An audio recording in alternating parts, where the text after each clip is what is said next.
আমার উস্তাজে মুহতারাম ও মুকাররম মুফতি আব্দুল মালেক হাফিজাহুল্লাহ, বর্তমান যিনি বাইতুল মুকাররমের খতিব, নিজেকে কোনোদিন মিডিয়ার সামনে আনতে চান নাই। 2010 সালে 11 সালে আমি যখন মিডিয়াতে কথাবার্তা বলি, তাফসির প্রোগ্রামগুলা করি, উপস্থাপনা করি, তখন টেলিভিশনের লোকজন আমাকে বলে, হুজুর আপনার উস্তাদ মুফতি আব্দুল মালেক হাফিজাহুল্লাহকে প্রশ্নোত্তর পর্বে একদিন নিয়ে আসেন। আমি বললাম, এই কথা বলার সাহসই আমার নাই। আপনারা কর্তৃপক্ষ তার কাছে প্রস্তাব দেন। তার কাছে প্রস্তাব দিল, তিনি বললেন, দেখেন ভাই, আমি এক ঘর কুনে মানুষ, আমি টেলিভিশন যেতে পারবো না।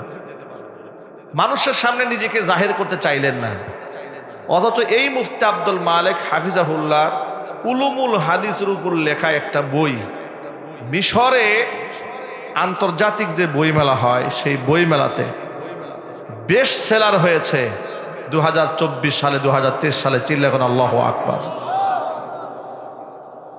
বাংলাদেশি একজন লেখকের লেখা উলুমুল হাদিসের উপরে প্রবন্ধমালা, এই বইটা, সেটা বিশ্বের মধ্যে আলোড়ন সৃষ্টি করেছে। কত বড় মাপের আলেম, সুবহানাল্লাহ।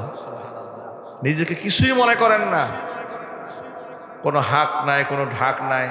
কোনো মাহফিলে, উনি তো নর্মালি মাহফিল করেন না, কোনো মাহফিলে, এই যে গত 2 দিন আগে, শুক্রবার, পরশুদিন একটা ইসলাহি প্রোগ্রামে গাজীপুরে হুজুরকে দাওয়াত দেওয়া হয়েছে। আমার আরেকজন উস্তাদ মুফতি আবুল বাশার মোহাম্মদ সাইফুল ইসলাম, অনেক বড় মাপের আলেম, জামিয়াতুল উলুমিল ইসলামিয়া সিনিয়র মুহাদ্দিস, তিনিও এসেছেন। সামান্য একটা পোস্টার করা হবে, উনি বলেছেন পোস্টারে নামও দেওয়া যাবে না। সুবহানাল্লাহ।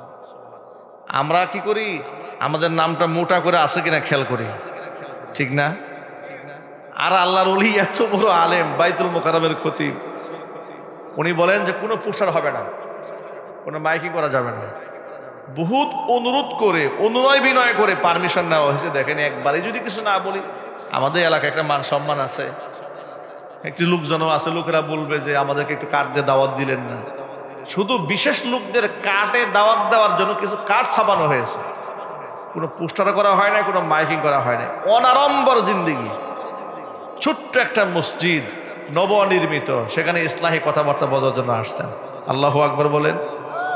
সাদা মাঠা জিন্দেগি, প্লাস্টিকের জুতা একজোড়া পরে চলে আসছেন দৌড়ে। একেবারে বাহরুল উলুম, ইলমের সমুদ্র যারা, তারা নিজেদেরকে জাহের করে না। আহমদ ইবনে হাম্বল রাহমাতুল্লাহি আলাইহি আল্লাহ পাকের বড় এক ওলি, আল্লাহর বান্দা, আল্লাহর খুব পেয়ারা বান্দা। কত বড় মাকবুল তিনি! গোটা বিশ্বের বিরাট একটা অংশের মানুষ তার মাসালা, তার ইজতিহাদকে ফলো করে। মক্কা মদিনার ইমাম সাহেবরা পর্যন্ত তার মাসলাকে ফলো করে। সুবহানাল্লাহ বলেন। ইমাম আহমদ ইবনে হাম্বল রাহমাতুল্লাহি আলাইহি কোন এক মসজিদে সফররত অবস্থায় এশারের নামাজ জামাতের সাথে আদায় করলেন। বাহিরে প্রচন্ড ঠান্ডা। তিনি মনে মনে ভাবলেন, এশারের নামাজটা মসজিদে আদায় করেছি, বাহিরে যাওয়া নিরাপদ হবে না। সারা রাত যদি মসজিদে নামাজ পড়ে তাহাজ্জুদে কাটায় দেই, সকালবেলা ফজরের নামাজটা পড়ে মসজিদ থেকে বের হয়ে যাব। এই জন্য মসজিদের কর্নারে বসে জিকির আজকার তাসবিহ তাহলিল তিনি করতেছিলেন। এমন সময় মুয়াজ্জিন সাহেব আসলেন। মুয়াজ্জিন সাহেব এসে বলেন, হুজুর, মুরব্বী বের হন, মসজিদ তালা লাগাই দিল।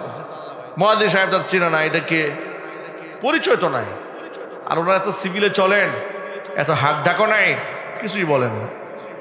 মুয়াজ্জিন সাহেবকে বললেন, আল্লাহর বান্দা মুয়াজ্জিন সাহেব, আমি তো একজন পথিক মুসাফির, আমি ইশারের নামাজটা জামাতে পড়েছি, তো আমি চাচ্ছি সারা রাত এখানে তাহাজ্জুদে কাটাই দেই, ফজরের নামাজটা পড়ে বের হই, বাহিরে অনেক ঠান্ডা।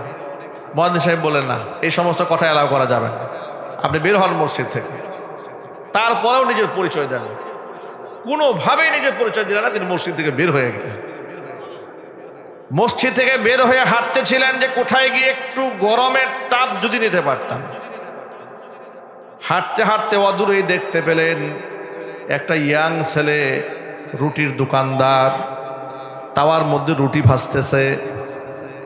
পাশে গিয়ে দাঁড়ালেন, বললেন, আল্লাহর বান্দা, ও দোকানদার ছেলে, আমি যদি তোমার পাশে একটু বসি এই তাওয়ার থেকে একটুখানি তাপ গ্রহণ করি, তোমার কি অনুমতি আছে নাকি? বলে কি অসুবিধা, বসেন।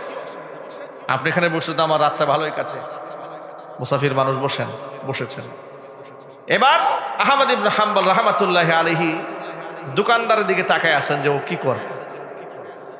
লক্ষ্য করে দেখে দোকানদারের ছেলেটা অল্প বয়সের, খুব একটা বেশি বয়স না, ইয়াং দোকানদার, কথায় কথায় ইস্তিগফার পাঠ করে।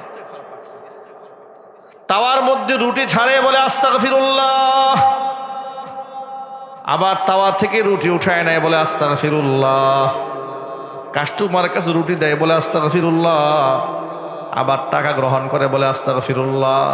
অত ইস্তিগফারের আমল জবানের মধ্যে তার জারি আছে।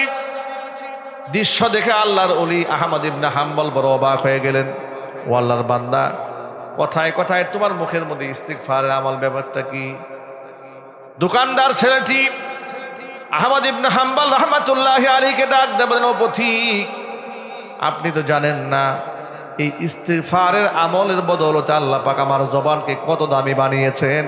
এই জবান দিয়ে আমি যা দোয়া করি সেটা আল্লাহ পাক সাথে সাথে কবুল করে নেন। আল্লাহ তাআলা আমাকে মুস্তাজাবুদ দাওয়া বানিয়ে দিয়েছেন। ও পথিক, আল্লাহ তাআলা আমার সব দোয়া কবুল করে নিয়েছেন, তবে একটা দোয়া কেন যেন এখনো পর্যন্ত কবুল হয় নাই। জিজ্ঞেস করলেন, কোন দোয়াটা কবুল হয় নাই? বলে, আমি আল্লাহর কাছে দোয়া করেছি এই জগতের বর্তমান জামানার সবচাইতে বড় আলেম ইমাম আহমদ ইবনে হাম্বল রাহমাতুল্লাহি হাম্বল দামাত বারাকাতুহুমকে যদি আমি জীবনে একটা বার দেখতে পেতাম, বুকের সাথে জড়ায় ধরে কপালের মধ্যে চুমা দিতাম। এই দোয়াটা আল্লাহর কাছে আমার কবুল হয় না। আহমদ ইবনে হাম্বল রাহমাতুল্লাহি আলাইহি এতক্ষণ পর্যন্ত নিজেকে আড়াল করে রেখে দিয়েছিলেন, কিন্তু এখন আর পারলেন না। পথিক আহমদ ইবনে হাম্বল যুবককে ডাক দিয়ে বলে, ও যুবক, যে আল্লাহ পাকের কাছে তুমি ইমাম আহমদ ইবনে হাম্বলের সাক্ষাৎ চেয়ে দোয়া করেছিলে, আল্লাহ তাআলা ওই ইমাম আহমদ ইবনে হাম্বলকে তোমার দোকানে পথিক বানিয়ে আজকে রাতে পাঠিয়ে দিয়েছে।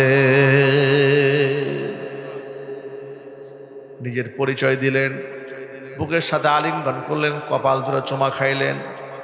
আল্লাহর ওলিরা কোনোদিন নিজেকে জাহির করতে চান নাই, আল্লাহ পাক তাদেরকে বড় বানিয়ে দিয়েছেন।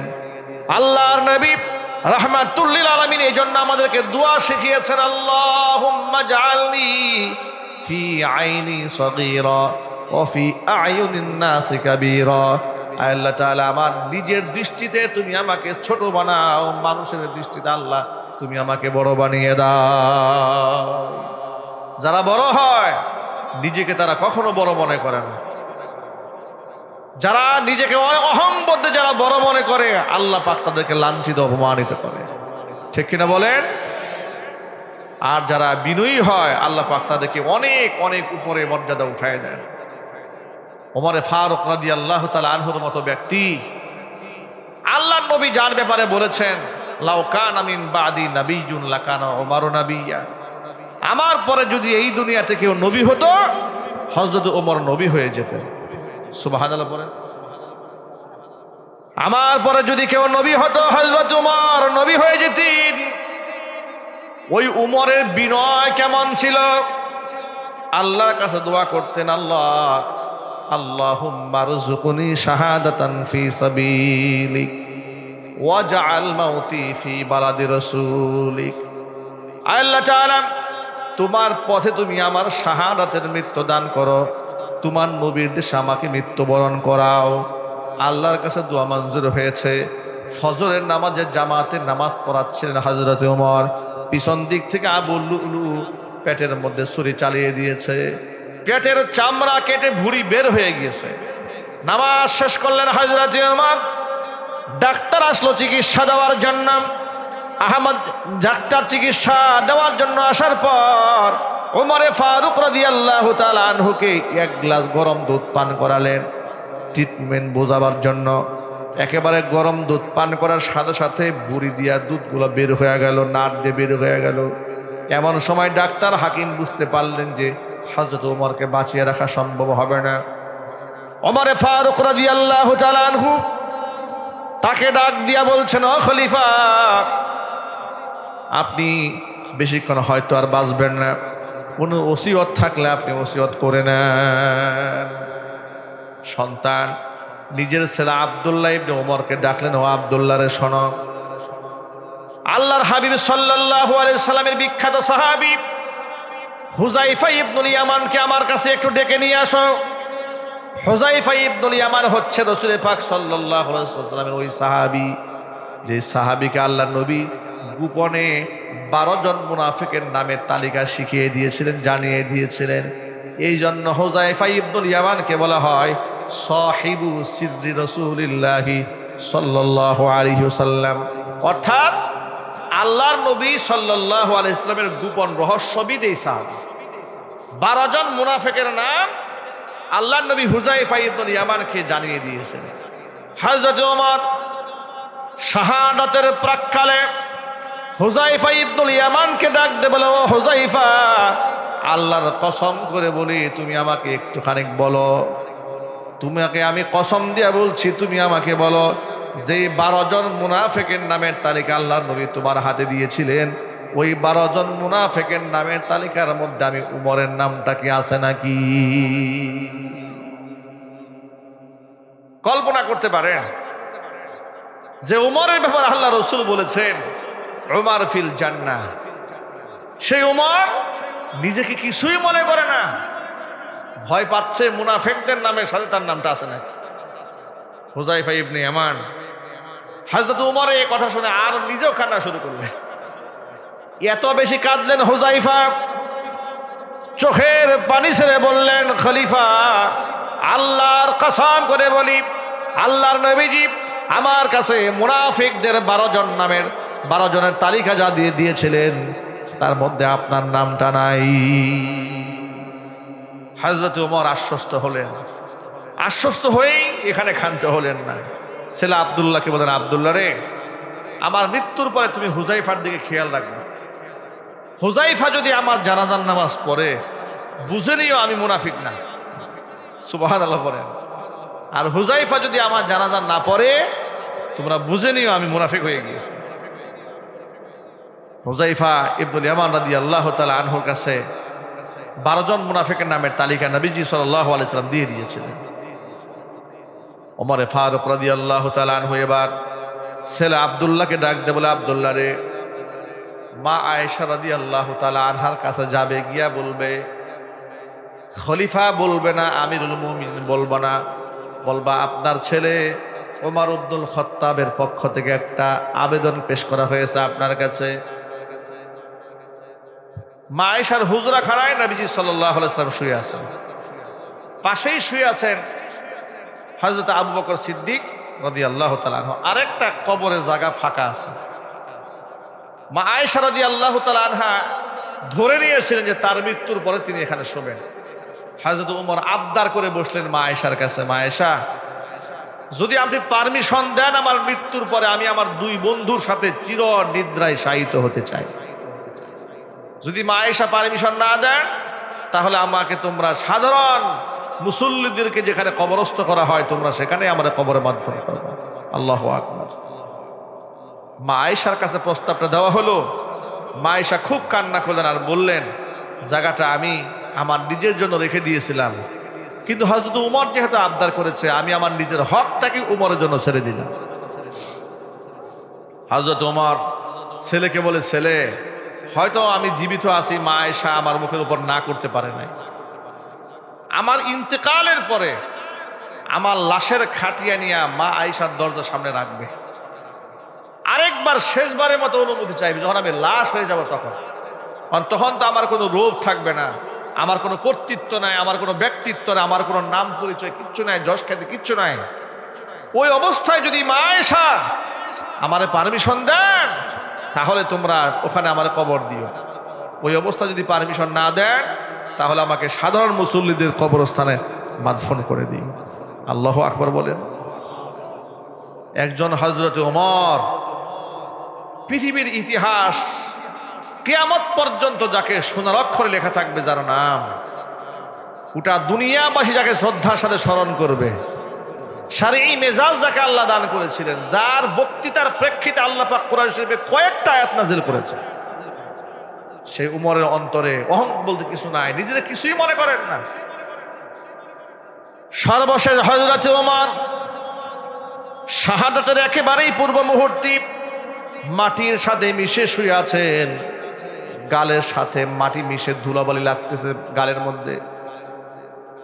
এমন সময় তার ছেলে আব্দুল্লাহ মাথা উঁচা করে উরুর মধ্যে নেওয়ার চেষ্টা করলেন। হযরত ওমর বললেন যে, ছেলে, আমার মাথাটা জমিনের সাথে লেগে থাকতে দাও, উরুর মধ্যে নিও না, আমার গালটাকে মাটির সাথে মিশে দিতে দাও। আমি আমার মনিবের সামনে এমন অবস্থায় হাজিরা দিতে চাই, আমি উমর কিছুই না, আমি মাটির সাথে নিজেকে নিঃস্ব করে দিয়েছি আমার রবের সামনে। মান তাওয়াদা লিল্লাহ রাফাহুল্লাহ, যে ব্যক্তি আল্লাহর জন্য বিনয়ী হয়, আল্লাহ পাক তাকে উপরে উঠায় দেন। এই কথাটা মনে থাকবেন ভাই ইনশাআল্লাহ। আমাদের কারো মনে করে অহংকার রাখবো না, বলেন ইনশাআল্লাহ। নবী করিম সাল্লাল্লাহু আলাইহি ওয়াসাল্লাম বলেছেন, লা ইয়াদখুলুল জান্নাতা মান কানা ফি কলবিহি মিসকালু হাববাতিন মিন কিবরি, যার অন্তরে একেবারে দানা পরিমাণ অহংকার থাকে, সেই ব্যক্তি জান্নাতে প্রবেশ করবে না। সাহাবা ইকরাম জিজ্ঞেস করলেন, হে আল্লাহর রাসূল, কিছু কিছু মানুষ তো সুন্দর সুন্দর টুপি পরে, সুন্দর জামা পরে, সুন্দর জুতা পায়ে দেয়, কিছু কিছু মানুষের মেজাজই এরকম থাকে, এটাও কি অহংকার? হুজুর বললেন, না, সুন্দর টুপি, সুন্দর জুতা, সুন্দর জামা, এটা অহংকার নয়। ইন্নাল্লাহা জামিলুন ইউহিব্বুল জামাল, আল্লাহ নিজে সুন্দর, সৌন্দর্যতাকে আল্লাহ ভালোবাসেন।